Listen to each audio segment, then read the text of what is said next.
Good evening, everybody, and welcome to the second half of our South Florida Tribune Broadcasting doubleheader. Fire up. My name is Scott Morgan, Ross Motor City Manmouth. Had a great show last hour on Pundits Pundit. George and I were joined alongside of Denzel Snipes and Jacob Christer. With that said, this is the second half of our doubleheader, and we'll let everybody know that Fire Up is being broadcast around the world. The audio version of Fire Up can be heard on iHeartRadio, Apple, Spotify, Google, wherever you get your podcasts. Please hit the red subscribe button on YouTube, South Florida Tribune. We're striving for 1,000 subscribers. Please also comment, like, and share the broadcast. Want to be a guest? One way to do it is go through the chat room. The other way is send your topic ideas to southfloridatribune@gmail.com, and we'll place you with the appropriate title depending on the topic. If you want to advertise cost efficiently, call me 954-304-4941. We broadcast live on Facebook, LinkedIn, Twitter, and YouTube. Website, www.southfloridatribune.com. Twitter, X, at Tribune South. Candy Ebling is behind the scenes. And just to let everybody know, I am working on a book, Adjusting to New Media, so that'll be coming out in the next several weeks. I'll give more details as we go along. That said, I'm going to go ahead and introduce the crew. We have a very busy night. We're talking about the National Football League, pretty much mainly. Yeah, in fact, we are talking about the National Football League. Earlier today on social media, we talked all Pennsylvania sports. Now we're limiting it to the Steel City. All right, to my right, Ralph Williams. I joined him on the External Bum podcast. I believe that runs on Saturday morning, normally from 9:30 to 10. This week we're doing it an half an hour earlier. Mark Mancini and Joe Kuklis usually are our other co-hosts. Is that correct, Ralph? Yes, it is. You got it right there, Scott. Yes, it is. Every Saturday morning at 9:30 a.m. This week we're on at 9 a.m.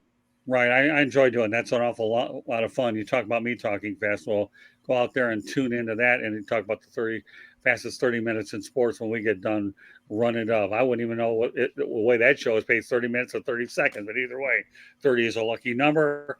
Pay attention and check us out. Ralph has updates and I have them as well. So with that said, the other member is Jeremy Ballrick, who is my MVP. He's all over the map. And tonight he's on here. Thank you. It's glad to be here, Scott. Nice to see you again, Ralph and George. Thanks, Jeremy. And last but not least, long time no see, George. Last hour. Yeah, been a while. Good to be back on here with you guys. All right, George, thank you. Let's get to it. The word's very unfortunate, but it wasn't dirty. Applied to Pittsburgh Steelers safety Minkah Fitzpatrick as he defended his hit on Nick Chubb. That left the Cleveland Browns running back with a season-ending knee injury. The Browns re-signed Kareemhunt.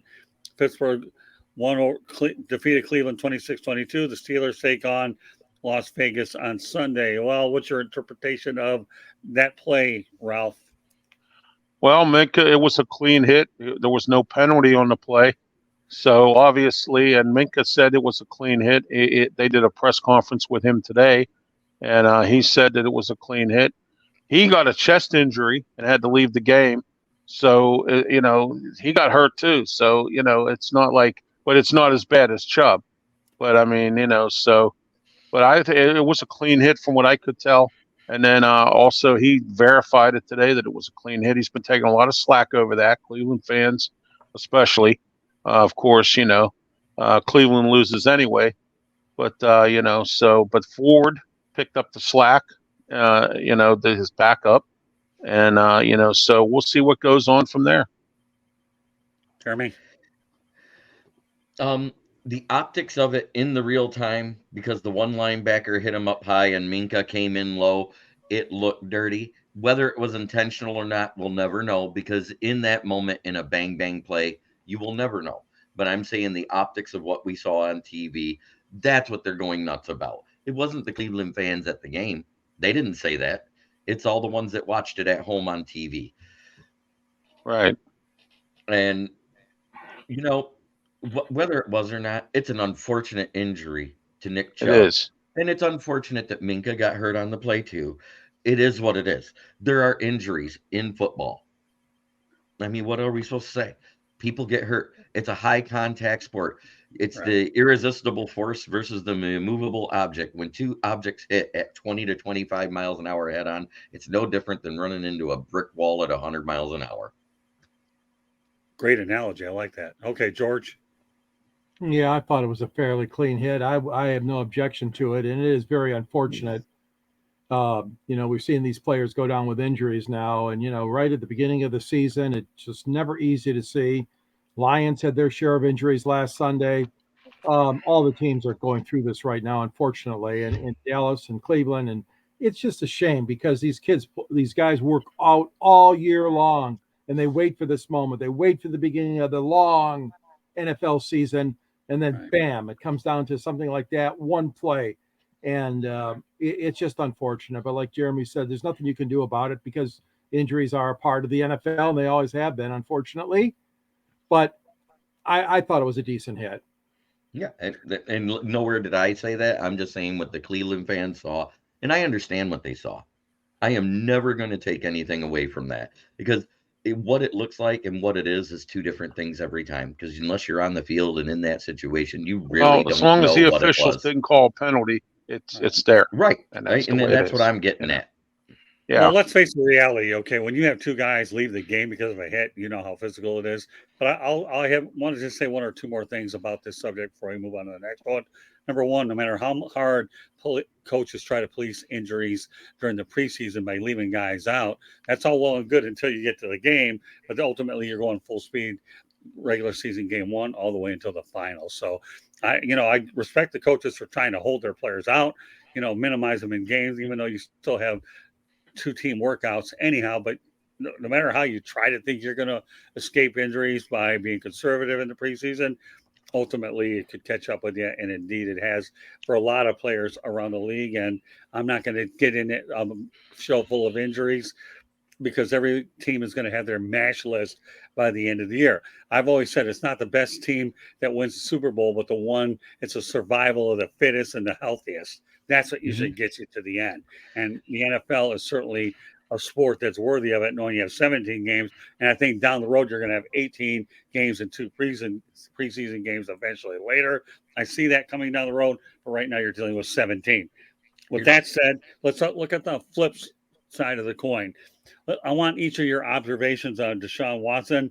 He's taken pretty much 2 years off and is making the Texans, I think, look like geniuses because the Browns traded a lot of draft capital to get him, and you also have cjstroud. So, all right, I'll lead off with you, Ralph, okay? Deshaun Watson, some early thoughts.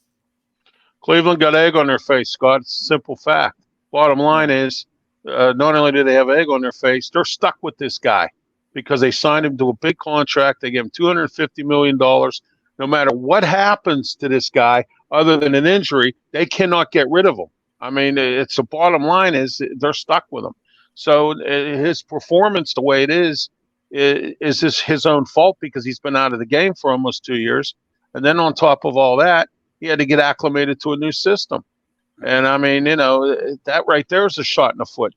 So the management of the Cleveland Browns, Kevin Stefanski, made just a horrible move with this. I know they're trying to get a franchise quarterback to do something because they haven't had any luck with quarterbacks at all, probably since briansipe, I would think. You know what I mean?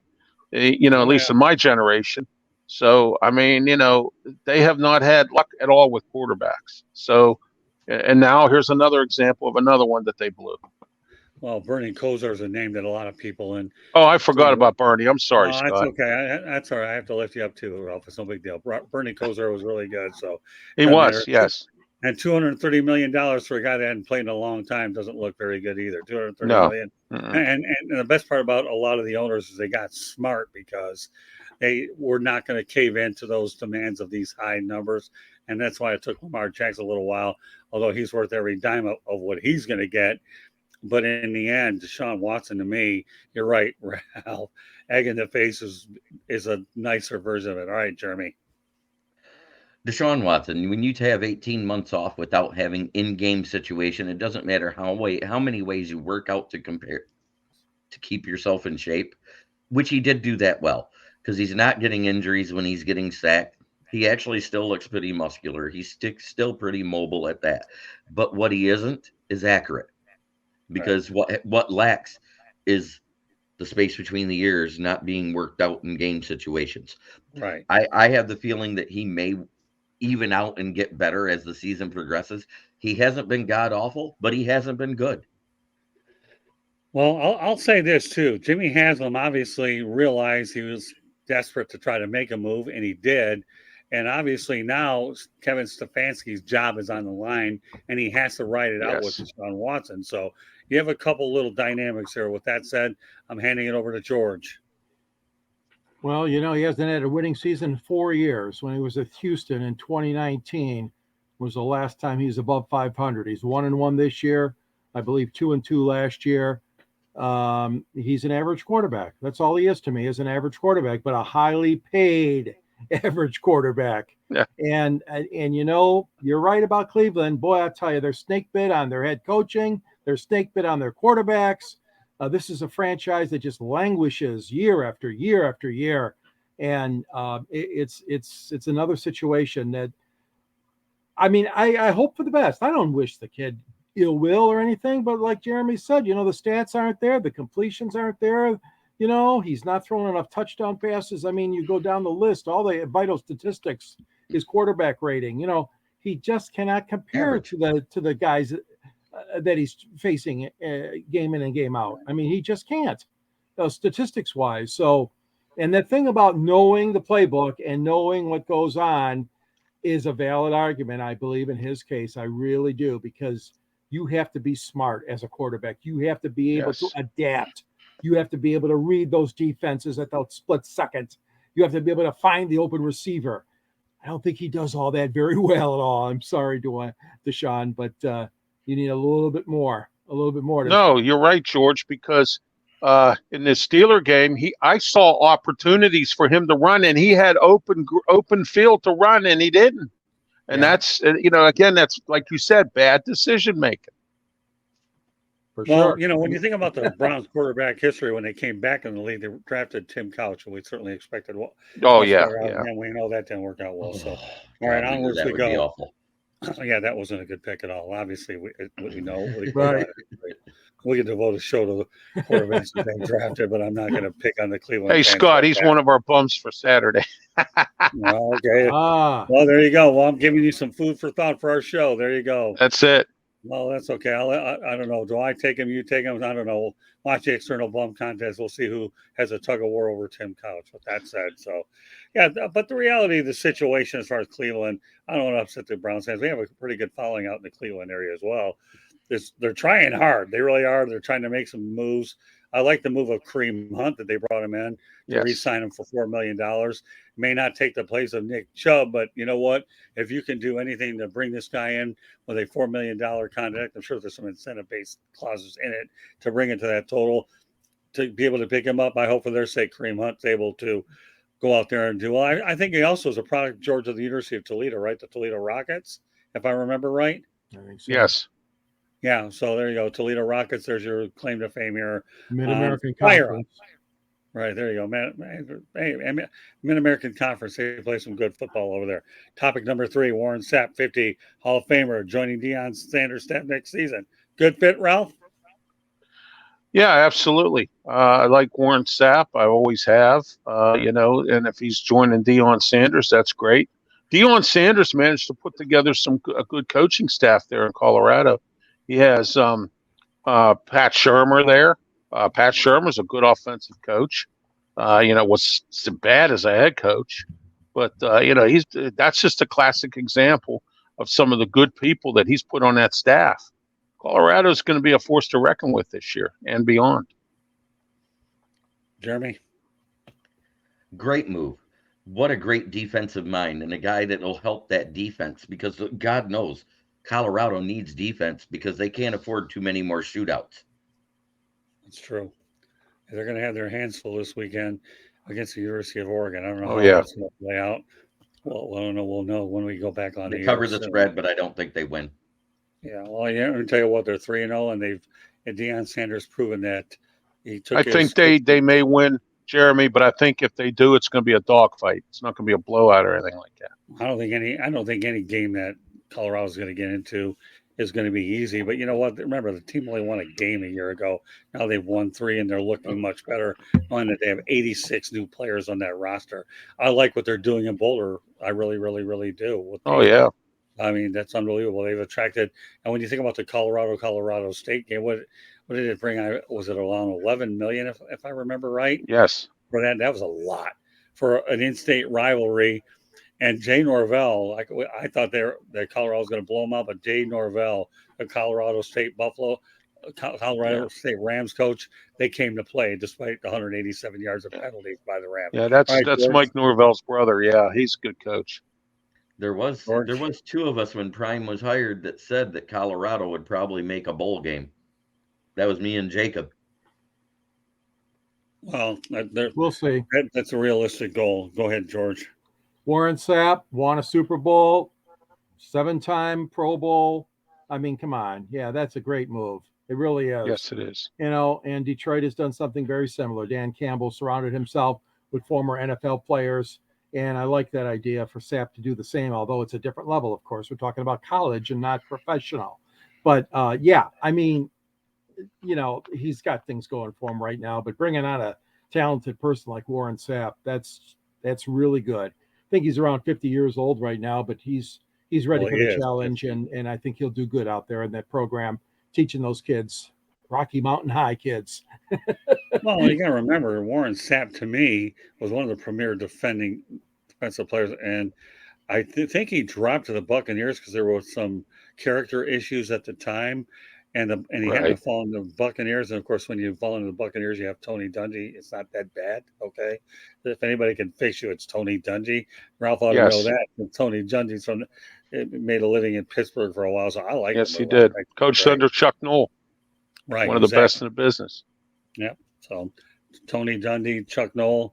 It's safe to say that coaching has always been pretty good in Pittsburgh. Mike Tomlin, I think he'll end up eventually leaving. It's not a topic tonight, as one of the most underappreciated coaches in Pittsburgh history, is what I think. But that's just my opinion. So yeah, you're right, Scott. You're probably right. Yes. So I guess we all agree that Warren Sapp is a good hire. Yeah. Oh, absolutely. All right. Final thing we're going to talk about tonight before we turn over to Ralph's parting shots. Thought of 2 Monday night games next week. You got Philadelphia, Tampa Bay at 7:15. LA Rams at Cincinnati Bengals, 8:15. I don't know if you're going to see Joe Burrow in that game or not against Matt Stafford. And then, of course, you have Philadelphia, Tampa Bay. I'm not want to analyze the games. We're not even going to bother with that tonight. How's that, all right? Let's just go ahead and talk about the dynamics of not one, but 2 Monday night games so go ahead, Ralph. Well, Tampa and Philly, I didn't expect Tampa to be 2-0 because I do know that, they have some issues down there. They have Baker Mayfield, who sort of succeeded in one place and didn't in another, and he was another Cleveland quarterback. And I didn't think it. Todd Bowles is another coach walking on eggshells down there. Talked to some of my Tampa friends, Peter Blake, Leo Haggerty, and a few other guys. They told me the same thing. So, we'll see where Tampa goes. They might be 3-0. You never know. But Philly's going to have to make some mistakes in this game for that to happen. I think Tampa might lose this game because, Philly is just they're on all cylinders right now except for their defense, as we talked about pre-show. So we'll see where it goes. Jeremy? Well, the only thing I got to say about Tampa being where it's at and Baker Mayfield doing as good as he is, isn't that kind of a testament to Byron Leftwich, who stayed behind instead of taking the head coaching gig? Because he's still the quarterback's coach and offensive coordinator. And he did. No, I believe he got released, if I remember. He got released. There's a guy, he was the quarterback's coach at Seattle. He's their new offensive coordinator there. Oh, that's okay. Continue on, Jeremy. That's all right. Anyways, sorry. That's all right. Whoever's there doing that must have did something with Mayfield, because Mayfield's had the smarts, but he hasn't been able to put the smarts to his hands all the time. We saw it come to fruition in 2020, and lo and behold, they beat the Steelers in the playoffs in the first round. That being said, he hasn't had a good season since until this year. He's had good moments and good games, but he hasn't had a good start to a season, and it's looking good for him. It should be a good matchup. As far as Joe Burrow, he was out throwing at practice today, but he still wasn't taking actual practice. So it's still up in the air if that calf is good enough for him for his plant foot to be mechanically sound. I think they should start their backup anyways. They're in a bad place right now at 0-2, and Joe Burrow doesn't look right. Okay, that's fair. George? Yeah, both games will be very interesting for the reasons just mentioned, and Burrow is getting off to a very slow start, as we know. Um, it's interesting because, ABC and ESPN, as we all know, are owned by the same company, Disney. Right. And yet they show these games, they stagger them by a whopping 45 minutes or 50 minutes. Come on. If you're going to do the doubleheader, guys, I want to talk more about that, Scott, not the game itself. I want to talk about the scheduling. Right. Also, I know for a fact that ABC is putting on Monday Night Football. I don't know if you guys heard, all year long because of the writer's strike. They don't have any fresh programming. What a brilliant move. Rune Arledge, if you were still there, I know you would make the same decision. So the ABC is going to show the ESPN game every Monday night, except, like Scott said, when we have these doubleheaders planned. But why don't they stagger them a little bit more? Like they did used to. years and years ago. They did one at 7 and one at 10:15 or something Right. like that. But they're not doing it that way. And I understand that, people don't want to stay up really super late. Okay. But the Colorado State, well, that was the weekend, but showed a lot of people who want to stay up late for football. But I'm happy. I think it's good. When you got enough games available to do a doubleheader like that on Monday night, I'm all for it. And I'll tell you what, I'm looking forward to both of those games. I'll go with Philly and what is the Rams, right? Yeah. Yeah, the Rams and Cincy. Yeah, I'll go with Philly and Hurt and the Rams and Stafford to win those games. You guys have talked about some of the reasons already. All right, I'm going to pivot back, okay? And I want to make sure that everybody understands where I'm going with this. Jeremy, do you or do you not like the idea of 2 games on prime time on Monday night? Yes or no? I do. I just like the idea of the staggered like they used to do. Okay. Like you said, they even did it last year Thursday. Remember the season opener with the Amazon was staggered. There was one at 7 and one at 10. Okay. That's a much better viewership, especially with West Coast and East Coast games. Okay, well, good. Thanks for answering my question. All right, Ralph, you heard the question. Give me an answer. Do you like doubleheaders on Monday Night Football? Yeah, sure, Yes or absolutely. Why not? I mean, it takes away from Monday Night Raw, WWE. I mean, especially when, Monday nights in football season, they lose their ratings. So, I mean, because everybody, watches football. So, I mean, it's a staple, Monday Night Football. And I don't mind watching 2 games. Well, I don't either unless I'm competing with them, and I can't on Monday nights. But it seems like nowadays I'm doing it anyway. So what's the difference? So, with all due respect, I like the idea of Monday Night Football if you can add 2. And George, a lot of us are old enough to appreciate the fact I used to like ABC Monday Night Football. Oh, yeah. Anyways, that was always a staple holiday. But the staggering way is now as far as my analytics about the 2 games, I'll make it simple. I like Philadelphia, always have. Despite losing 2 coordinators, they're still doing all right. But here's the thing about Tampa that I really like about them, okay? Everybody talks about Todd Bowles being on the hot seat, but you know what? I disagree with you. If you win with Baker Mayfield, you know what you're on? You're on house money. Remember that. Yeah. Because remember, Baker Mayfield is taking Tom Brady's place. And if he wins and he's mature and he does the right things and doesn't do as many endorsement deals and endorses a playbook and stays away from social media, you know what you might have? A number 1 bust that never became a bust. It just took a couple of changes of scenery to make it happen with a coaching staff that believed in him as well as an organization. This, to me, Baker Mayfield, I'm pulling really hard for him. I really do. I hope that he finds a home once and for all. He's mature enough to take advantage of this opportunity because you don't want to be labeled bust. All right, so it took you 2, 3, 4 times to get it right. Hey, once upon a time, Jim Plunkett was the first overall pick in the draft, and he ended up winning with the 49ers, okay? Heisman Trophy. There are a lot of guys that can fall into that category. So you know what, Baker? Make sure that if you can get a Baker's dozen wins, they're probably going to give you a statue in front of that. Just kidding with you, But Baker's doesn't just happen to fall in the right place with the old. Yeah, Plunkett won with the Raiders as well. I mean, he did it. Yeah. Yeah, he ended up beating Philadelphia, I believe, in the Super Bowl, if I remember. Right. Yes, he did. Tom Flores was the coach. Yeah. Right. Exactly. So my point is this: I'm pulling for Baker Mayfield. Hey, you know what? I'll always pull for Matt Stafford. I don't care if it's with the Rams or not. Me personally, I only think Stafford's got about another year or 2 left anyhow, and that'll be the end of the line for him. I think that Rams are going to ultimately move on. with that contract that he has, and he won't take less money. And we'll see where Matt goes. I think if he goes, though, it won't be because of the contract. It's because his body can only take so much anyways, and injuries will ultimately be there. But as far as the original topic here, yes, I'm glad for 2 Monday night games.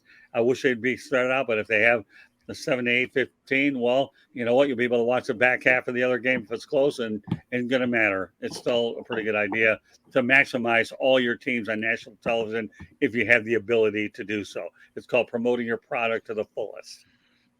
I have a quick question. Absolutely. Yeah, go ahead. Is Cincinnati in the Central Time Zone or Eastern? Actually, I think they're in the Eastern Time Zone.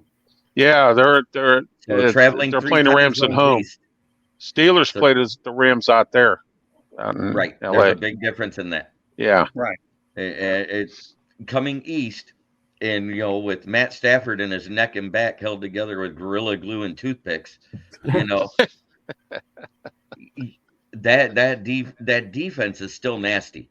They can get after the quarterback, and who knows what happens if he gets hit right.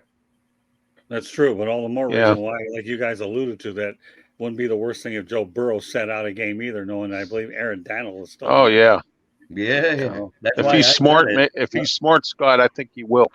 If he's smart, or if Zach Taylor's smart.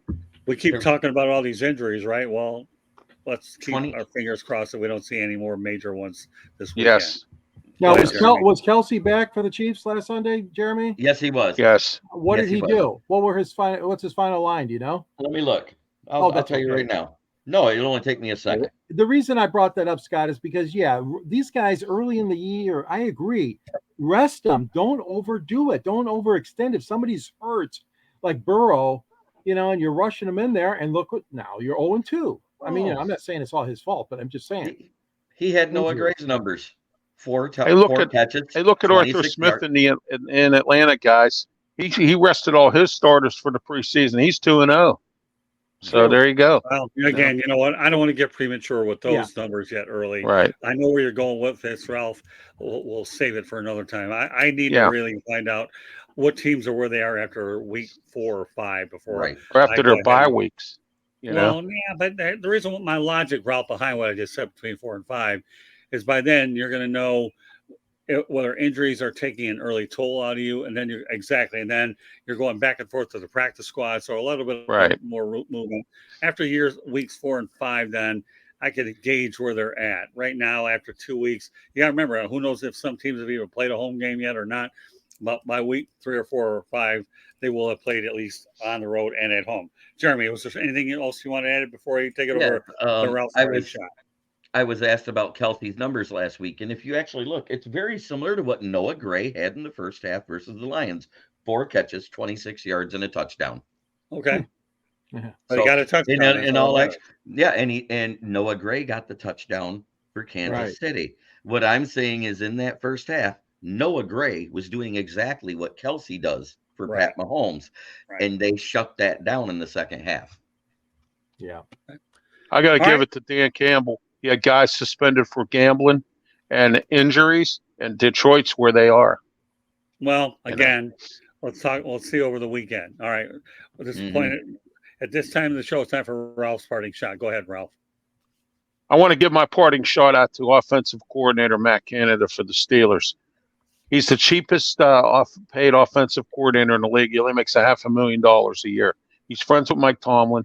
He recruited Mike Tomlin's son at Maryland when he was interim head coach, because he was the interim head coach there because Randy Edsel got fired. Okay. He's done average in college. He got fired at LSU because him and Ogron couldn't get along. All right.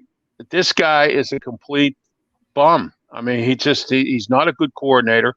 He, at one time when he was at Pitt, for the 1 or 2 seasons he was at Pitt, he asked for $1 million. They wouldn't give it to him. So he went to LSU. All right. This guy is a horrible NFL coach. He never was an NFL coach, and I don't think he should ever be another NFL coach. If he gets fired or his contract's up at the end of the year, we'll see where the Steelers go with this. I think he's a bum, and we'll see what happens after that. All right, fair enough. Okay, with that said, as we approach the end of the broadcast, Ralph, why don't you let everybody know how they can get a hold of you? Yeah, sure. Ralph Williams 737 at gmail.com, Facebook, LinkedIn, Twitter X. I also have my own YouTube channel. And also you can catch my radio show Tuesday afternoons, 5 to 6 p.m. on Beaver County Radio, FM 99.3, AM 1230 in Western Pennsylvania. I'm also, the radio show is also live on Beaver County Radio's Facebook page and YouTube channel. And of course, let's not forget External Bum Podcast as well. Saturday, I have my, on Monday, I have my. I'll be joined by Ralph, Mark Mancini. On Saturday mornings. Yes, Saturday mornings, 9:30 a.m. Block Talk Radio. Myself, Scott Morganroth, Mark Mancini, and Joe Kuglis. We have a show called the External Bum Podcast, 347-205-9631. Call that number, and you'll be able to listen to the show. It's a very fun show for 30 minutes. We talk about bums in sports, and we talk about sports in general. Yeah, and if you see me on Facebook or Ralph, you'll be able to find it on our timelines. All right, Jeremy, go ahead. Well, you can find me on the southfloridatribune.com under the Motor City Tribune heading, where you can see my articles, like my latest one that I labeled, Aaron Glenn, is he related to Matt Patricia? Read it. You'll understand why when you get to the end. It sounds like a joke, but the numbers don't lie. Then you got this channel right here, the South Florida Tribune channel, where I am on a plethora of shows whenever Scott needs me, whether it's Fire Up Wisconsin, Fire Up Michigan, Professor and Pupil, and wherever else he may put me on, I'm there. Then you can find me on my channel, which is Kneecap Biting with the Detroit Lions, where I talk the NFL on Wednesday and Lions football on Fridays, occasional pre and post game shows, and guests everywhere where I'm invited. Oh, don't worry. There's no shortage of invites for you anyways, but that's beside the point. All right, George, wrap it up. And all right. Sports broadcasters on the air featuring Detroit and Michigan sports broadcasters, including Ernie Harwell and Frank Beckman and Ray Lane and, oh my God, Ty Tyson, Bud Lynch. The list goes on and on. We've had some great sportscasters here. And Scott is in the book as well. He's interviewing Muhammad Ali in one picture and Jimmy Connors in another picture. You can find a link to purchase the book at the end of my column. I'm right there along with Jeremy, as he just mentioned, in the Motor City Tribune. And also you can read me on the pages of the Detroit Monitor, a local newspaper in town. You can reach me at gicorn@yahoo.com or George Icorn on LinkedIn or on X, formerly known as Twitter, at SanGSports99, and find me on a numerous amount of these shows on this wonderful network, the South Florida Tribune. Very good, George. Nice job. All right. Anyways, one last time, in case you just joining us, just so you know, Fire Up is being broadcast around the world. The audio version of Fire Up can be heard on iHeartRadio, Apple, Spotify, Google, wherever you get your podcast. Please hit the red subscribe button on YouTube, South Florida Tribune. We're striving for 1,000 subscribers. We're over the 900 mark, so we're not that far away. Please also comment, like, share the broadcast. I want to be a guest. Chat room, one way to do it. Send topic ideas, southfloridatribune@gmail.com. Want to advertise cost efficiently? Call me at 954-304-4941. We broadcast live on Facebook, LinkedIn, Twitter, and YouTube. Our website is www.southfloridatribune.com. You can find us on X or Twitter at Tribune South. Candy Edling is behind the scenes this week.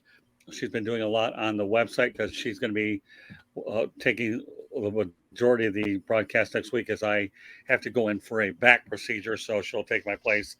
I'm not available, although I will be here Monday night, so nothing to worry about there. Any programming notes that we have to let you know, we'll do it through social media as well as the shows that we are broadcasting. We should, for the most part, have a full slate, but we'll keep you posted as to the times and the shows that are available on that particular point. But meanwhile, really great show tonight. Really enjoyed the dialogue between us. Ralph Williams, as always, you're steady. You do a really fine job. Jeremy Bulrick, I know what your expectations are. You never fall short of those anyway, so there you go.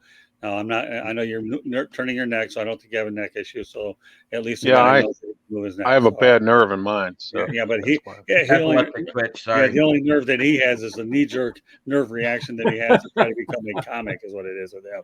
And George Icorn, what else can I say about you? So thank you.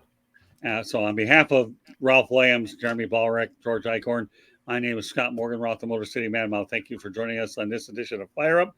We will see you on the next episode. Have a great weekend, everybody.